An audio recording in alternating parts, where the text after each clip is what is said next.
I would also like a moment to explain to the audience about the Urgo Foundation, since that really will offer a lot of context to today's discussion. So Urgo Foundation is a testimony to the long-term commitment of Urgo Group to improving healthcare and improving wound care in particular. This is a non-profit organization which was created by the family that owns our company, by Mr. Harve Lalus, who was the former chairman of Urgo Group. And the key themes of Urgo Foundation are a strong commitment on funding projects, funding charity, funding research and innovation to projects associated to children, to improvement of wound care knowledge, and more recently with the great burden of chronic wounds, projects that are focusing on diabetic foot ulcers, venous leg ulcers, and EB. So with this in mind, we really are very excited that this year the Foundation Urgo has agreed to fund innovative projects in Asia Pacific, including in India, which will allow further innovation and encourage further innovation in diabetic foot ulcer. So that's it from me, sir. Thanks a lot for your patience, and over to you. Thank you, Pratik. And good evening, everybody. As Pratik has already told you, now let me tell you, what is the need for such grant or innovative ideas or projects to come up with from young practitioners from across India? What we are looking at, just look at the burden of diabetic foot in India. We have about 74 million diagnosed diabetic patients. That means we as medical healthcare professionals need to look after 148 million feet. Actually speaking, the number is going to be higher because there are many people who are still undiagnosed, and time and again, as you are aware, we come across people who present with a diabetic foot complication, and it is the first time they are detected with diabetes. Again, India doesn't have amputation registry like some European countries, but by a gross estimate, there are about 200,000 leg amputations which are occurring because of diabetes in India. And the sad reality is, when you're talking of amputation prevention program in India, actually higher level amputation is cheaper than limb salvage by using modern modalities, say, such as doing a angioplasty or a peripheral bypass. And that's something which we have to keep in mind. Again, another factor which all of us must remember is that 85% of higher level amputations are because of infected neuropathic ulcers, and this is totally preventable. That means what we need is education. We need comprehensive diabetic foot care units. We have to harp on prevention, prevention, prevention. Okay, next please. So looking at newer developments which have occurred in recent past in the field of diabetic foot, when you look at different aspects such as clinical approach, now we know that it is all multidisciplinary team approach. It's not only you or me as a single person going to manage a diabetic foot. It is actually a systemic disease, and foot is one of the manifestations. So what we need is, of course, a dedicated diabetic foot surgeon, but we also need to have a team including a diabetologist, a cardiologist, nephrologist, orthopedic surgeon, vascular surgeon, intervention radiologist, and even orthotist, and a counselor if we want to deliver a good result to the patient. Again, early referral pathways. What is happening is delay in referral is again one of the biggest challenges we face in India. Patient is being treated at, say, some centers or in suburbs at smaller setups where they are not investigated properly, which leads to higher level amputations. That can be definitely prevented by early referral pathways, which have now been recognized by all of us. And again, educational approach. Education, of course, plays a very important role. As I told you, is mainly prevention. So at every level, we need to educate general masses, make them aware about diabetic foot and its complications. We have to also teach a general practitioner, because he is going to see the patient at a root level first, and then of course coming forward, again we have to keep on teaching our people, diabetic food specialists who are interested in diabetic food, but they also need to keep on updating their knowledge if we want to deliver a better result. Again, it is today an evidence-based practice. We cannot just say that in my experience, I find good results with such a modality. It has to be backed up by a evidence. So now there are different tools which have been developed which can diagnose say, infection in the wound, reduction in the size of the wound, and of healing outcomes. Again, as I mentioned, programs to train rural communities, very important, again, starting from grassroots level. Remember, when we are talking about these kind of programs, if you really go through the literature and see the number of papers which are published on diabetes vis-a-vis number of papers which are published on diabetic food is not even minuscule 1% of the total papers which have been presented over last few years. This has to change if you want to change the epidemic of diabetic food which is happening in India. Again, outcome-based changes in clinical practice. Remember, just to give an example, all tertiary care hospitals have an antibiotic protocol. That means we don't just start any antibiotic which comes to our mind. There has to be a strict antibiotic protocol.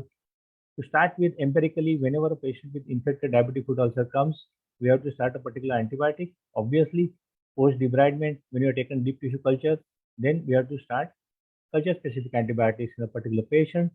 But again, there is always a review every year by the microbiology department, and they take out the statistics in that particular center to find out which are the commonest organisms with which the patients are coming to our set of hospital and which antibiotic it is sensitive to. And then normally that is the antibiotic of choice which is started empirically whenever a patient with diabetic foot infection comes to us before we get tissue culture report. Again, talking about newer technologies and devices, all of you are aware there are various new therapies which have come across over the last few years. Again, taking simple example of say negative pressure wound therapy. There is a single-use negative pressure wound therapy units which are available now. It has been added with a irrigation NPWT. Then also someone has come out with a 3-layer foam which effectively not only irrigates but also debrides the wound. So these are the innovations what we are looking at which is going to help. Of course, these are high-end innovations what we are talking. But again, oxygen therapy, topical oxygen has come to work because hyperbaric, of course, is a good adjuvant. But again, there are limitations, especially because of COVID. People are scared to bring the patients to the hospital for hyperbaric therapy, or even at times at the peak of the wave, we had to close down the hyperbaric units for fear of transmitting COVID to other patients. In such cases, local topical oxygen therapy, which has come up of late, is very useful. Again, there are electrical stimulation devices which stimulate peroneal nerve to microcurrents, which again help in better circulation and wound healing. See, these are the new therapies which have come up in last few years. Talking about surgical procedures, again, as plastic surgeons, we always use a reconstructive ladder, which is starting from a simple surgical closure, coming to say a negative pressure wound therapy which has got added, then coming to secondary suturing, skin graft, local flap. In between, there comes dermal matrices which are available now. Then after that, microsurgical flap. And of course, the centers which are giving excellent services with multidisciplinary teams in tertiary care, they can use reconstructive elevator instead of reconstructive ladder, where they can straight away go to a higher modality provided the expertise is available.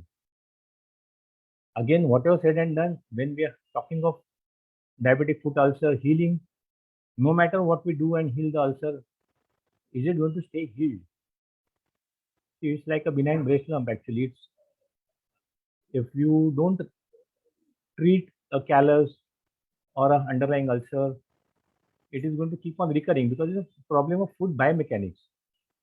Remember that no matter what we do to prevent the ulcer is our ultimate goal, because whether it's first time or a recurrent ulcer, that is what ultimately leads to infection and can lead to higher level amputation. So offloading is a must if we want to do any innovations. This is one area I think all of you can actually think about in our Indian context for ulcer prevention. Next, please. So what are these APEC DFD grants? Remember the deadline. Before I say anything, deadline to apply is 30th of September. So we have 2 more months to think of a good project which will be helpful for diabetic foot patients to improve the diabetic foot ulcer prevention and management program across Asia Pacific region. Remember, the grant is going to be between say 5,000 to 10,000 euros. And who can apply? Anybody who is interested in the field of diabetic foot, whether he is a healthcare professional, a pure researcher, a medical student, or even an engineering student, because there are many innovations which actually are happening from engineering students. There are IIT students who come with innovative projects. They come with say vibratory perception threshold, smaller module which can be very easily carried, or they're coming out with a pressure sensors mats which can measure the pressure on the foot and foot biomechanics. So anybody who is interested in improving the diabetic foot care can apply. And what should be the focus? Remember, our focus has to be some innovative idea which helps in diabetic foot disease prevention and management. So just let your imagination flow. Think about any project which comes to your mind which is going to be useful in prevention and management of the diabetic foot disease.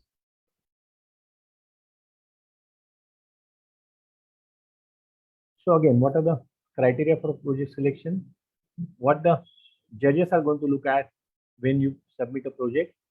Remember, it should bring some value to improve the diabetic foot disease prevention and management across Asia Pacific region. Why Asia Pacific? I would say across the world. It has to be some innovative project with a very clear-cut objective and a timeline. Again, remember, you have to complete the project within 1 year time.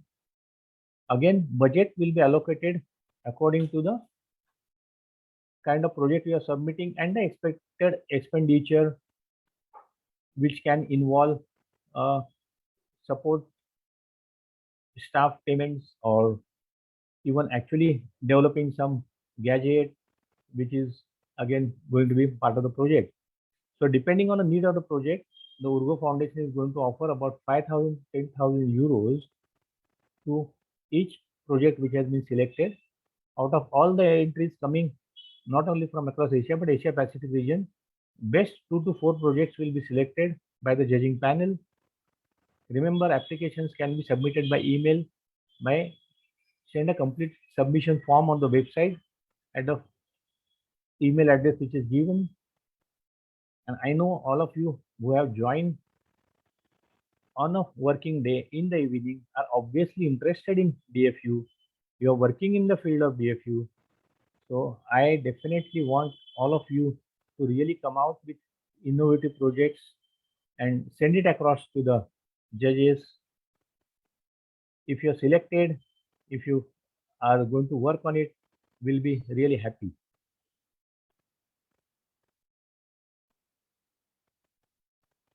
So remember, again, either you can visit the website or just Google APEC DFD grants to find the page, and what you will find, I'll just show you next.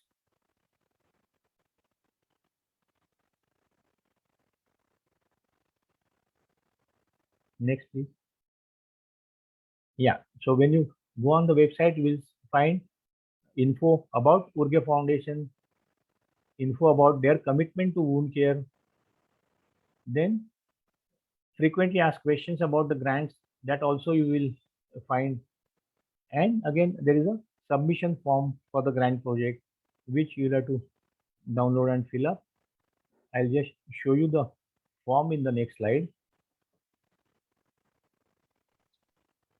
This is the form actually, sir. It has come up Okay, here. yeah, okay, it has come up here. So that's the form actually which you'll have to fill up. Of course, you will get a better picture when you go on the website and actually view the form when you're filling it up. Okay. So that's about it. Come on, all of you, I think just start thinking, see what best project you can come out with. And I'll be really very happy to see more and more number of projects being submitted, and not only submitted, but selected as the best project where you get this grant, whereby you do some innovative projects which will help in improving the diabetic food care, not only in India, but across Asia Pacific region. Thank you very much. Thank you. Thank you very much, sir, for your message, for your crisp message about encouraging innovation and brainstorming, ideating about how can we improve the care of diabetic foot ulcer patients through impactful projects in prevention and management. So just seeing if there are any questions in the chat box. So to all the audience, if you have any particular questions to ask about the grants, you can certainly drop it in the chat box and Dr. Vaidya will take it. But until some questions pop up, sir, I want to ask a question to you that first, what is your take on the many developments and the many innovations that we are seeing in form of startups, or, you know, like you mentioned earlier, we are seeing in IITs, some incubation cells. There are a lot of developments happening in diabetic foot disease, not necessarily in the medical sector, but other sectors also. So what is your take on that? How come this is shaping up in the last few years suddenly? Oh yeah, that has actually helped. Now people have realized the importance, the gravity of diabetic foot. And I think more and more people are coming in, as you rightly said, not only medical people, but these IIT engineering students and all that, they are routinely coming to me with some projects which they come up with really grand ideas. And that's, I think, the future. That's going to help us in prevention of diabetic foot problems. Thank you, sir. That was really encouraging, and we hope that it will keep coming up. Meanwhile, there is a question from Rayan Ramarajkar that are startups eligible to apply? In a way, yes, but actually it cannot be a startup which is just going to use the funding to start, say, a kind of a commercial project. It has to have some base where some new innovation or new idea which is going to come up. To give an example, someone can just say, if I'm going to start a startup which eventually is going to run on its own, but for first year we need grant to kind of kickstart the project, that I think may not be actually applicable. I mean, someone can apply, but probably judges, while filtering through the applications, may not find merit in that particular project. Thank you, sir. I hope that answers the question. And certainly for any questions that the audience may think of in reflection, you can certainly reach out to us at our WhatsApp number here, which is given 93423255517.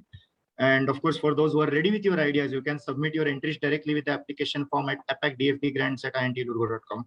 So I'm seeing if there is there is a question from Dr. Madhu. Thank you, Dr. Madhu, for your question. Is there a limit on the number of projects an individual or an institute can apply for? I can expect a lot of projects coming from Ganga Hospital. I'm sure Madhu is going to do that. We'll be happy to see that in that. Okay, so definitely this is an affirmative answer that definitely multiple projects can be applied by an individual. And no doubt that Ganga Hospital will have a lot of projects. Seeing if there are any other questions in the chat.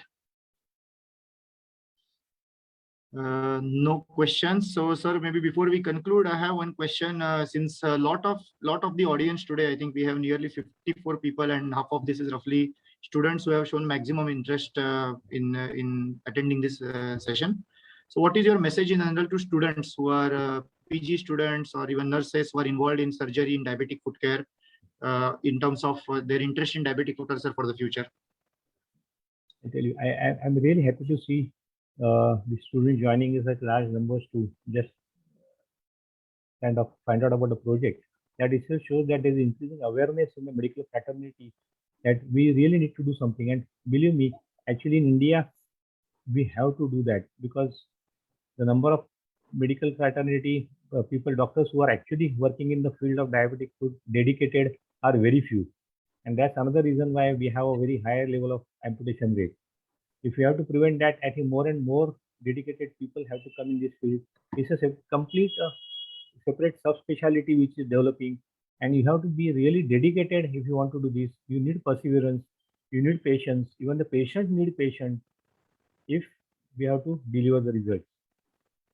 So come forward. I think join. This is one of the really great branch of medicine to really work for, and the satisfaction when you get when you're treating a patient, when you're cured a patient, that's, I think, is something which we must look forward to. Thank you, sir, for answering that question in the most interesting and enlightening manner. So I think there are no more questions in the chat box, so we can probably conclude this webinar. And certainly the Urgo team is open. The Urgo team, all our members are really there to answer any queries that you may have or any chat you may need for brainstorming before submitting your ideas. So thank you to everyone who has attended today, and thanks, sir, again, Dr. Vaidya, for your active participation in speaking today. Thank you. Okay.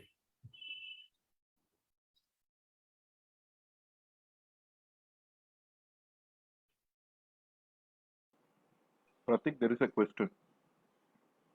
Oh, sorry. Is Dr. Vaidya still here? I think I can take this. Dr. Madhu, indeed, there is a template for submission on our Urgo Foundation website. You can definitely find the submission form in which you can submit your details and then send it to the email address which is mentioned there.